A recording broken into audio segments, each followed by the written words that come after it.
I'm Tom, and the bass line I have for today is Peaches by Justin Bieber.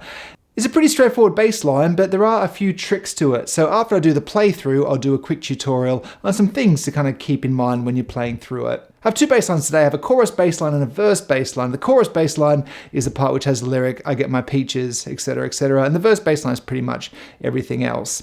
If you do find today's video helpful, please give that like button a tickle. All right, and here is the playthrough.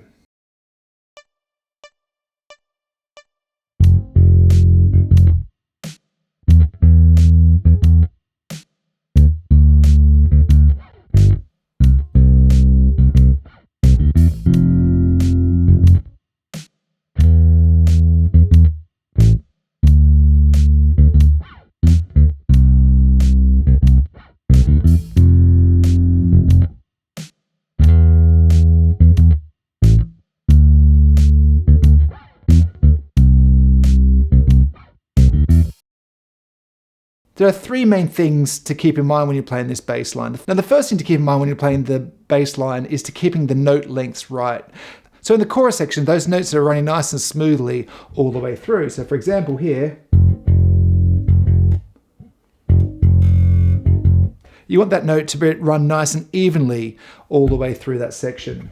Whilst in the verse, we have a few of these staccato notes, which are the ones with the dots over the top. So those notes are shorter than the other ones. So for example, in the verse, so I'm cutting off that last note faster than the other ones. And also there's this little fill here. Yeah, so I'm playing those notes nice and short. Now, the second thing is just kind of like a technical challenge, because we have this kind of fast run, like here. And to be able to get these kind of fast runs comfortable, you need to really make sure that you're getting your plucking fingers working well. The kind of key to that is making sure you're consistently using IM, so index, middle, index, middle.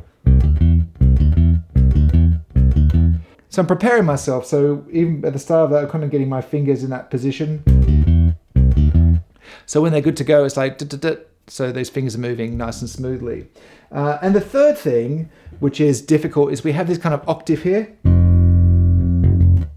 where we're playing the F here on the E string, also the F here on the D string. If you find that too difficult, and as a beginner you will find it too difficult, so I suggest you don't do that, you just play the low F. But if you do want to play both those notes, so you need to really make sure that you're holding both those notes so that one note's not dominating the other, so they're kind of both sounding even, rather than kind of that high F sounding a lot louder than the low F. Now, if you want printable PDFs or guitar pro files from today's lesson, they're available on my Patreon. And a big thanks to all my patrons, especially my VIP patron, who's an absolute legend. And here are some more videos that you might enjoy.